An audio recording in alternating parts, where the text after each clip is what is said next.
মঙ্গল শোভাযাত্রার নাম পরিবর্তন করে বর্ষবরণ আনন্দ শোভাযাত্রা রাখায় ইউনেস্কোর প্রক্রিয়া অনুসরণ করা হয়নি এমন বক্তব্য প্রদান করেছে খোদ ইউনেস্কো কর্তৃপক্ষ।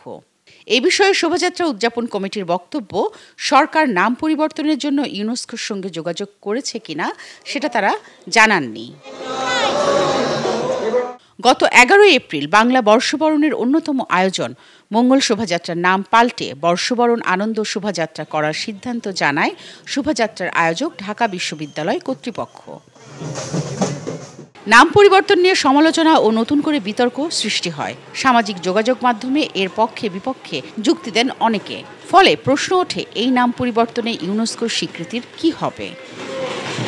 যারা আসলে নামটা চেঞ্জ করেছে বর্ষবরণ আনন্দ শোভাযাত্রা, সেটা আসলে অনেক চিন্তাভাবনা করেই করেছে। কারণ এই যে ধরেন যে এতদিন যে ধর্ম নিরপেক্ষতার নাম বলেও যে জিনিসটা আসলে করা হইতো, মুসলিম থেকে হিন্দুদেরকে আলাদা, হিন্দুদেরকে মুসলিমের আলাদা, তো সেই জায়গাটা আমরা রাখতে চাই না। আমরা আসলে সবার জন্য সব কিছু উন্মুক্ত করে দিতে চাই।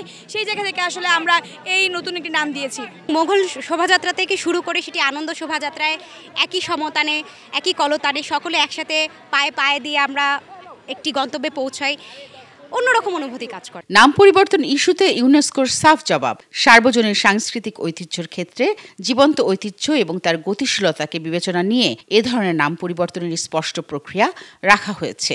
আরও বলা হয়েছে, এর জন্য ইনটেনজিবল কালচারাল হেরিটেজ কমিটির অনুমোদন প্রয়োজন হবে। ওই কমিটি ২৪টি দেশের সমন্বয়ে গঠিত। ইউনেস্কো আরও বলেছে, মঙ্গল শোভাযাত্রার নাম পরিবর্তনের জন্য কোনো আনুষ্ঠানিক আবেদন করা হয়নি বাংলাদেশের পক্ষ থেকে।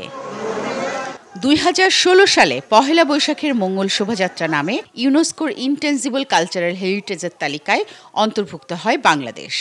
একবারে এই স্বীকৃতি আসেনি, বরং তৃতীয়বার আবেদন করার পর মঙ্গল শোভাযাত্রা এই স্বীকৃতি পেয়েছিল বাংলাদেশ। এটা ছিল একটি দীর্ঘ প্রক্রিয়া। ২.৫ বছর ধরে ফাইল চালাচালি, ১২১ জন আর্টিস্টের মতামত ও অনেক যাচাই বাছাইয়ের পর ইউনেস্কোর পক্ষ থেকে এই স্বীকৃতি দেয়া হয়। এখন পর্যন্ত ইউনেস্কোর ইনটেনজিবল কালচারাল হেরিটেজের তালিকায় ১৫০টি দেশের ৭৮৮টি ঐতিহ্য লিপিবদ্ধ করা হয়েছে। এই তালিকায় বাংলাদেশের ৫টি সাংস্কৃতিক ঐতিহ্য অন্তর্ভুক্ত রয়েছে। ২০০৮ সালে বাউল গান, ২০১৩ সালে জামদানি শিল্প, ২০১৬ সালে পহেলা বৈশাখের মঙ্গল শোভাযাত্রা, ২০১৭ সালে সিলেটের শীতলপাটি এবং ২০২৩ সালে ঢাকার রিকশা চিত্র এই তালিকার অন্তর্ভুক্ত হয়।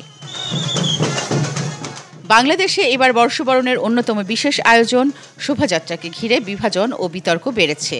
এতে করে এই আয়োজনটি চূড়ান্তভাবে রাজনৈতিক বিষয়বস্তুতে পরিণত হলো কিনা সেই প্রশ্ন তুলেছেন বিশ্লেষকদের অনেকেই।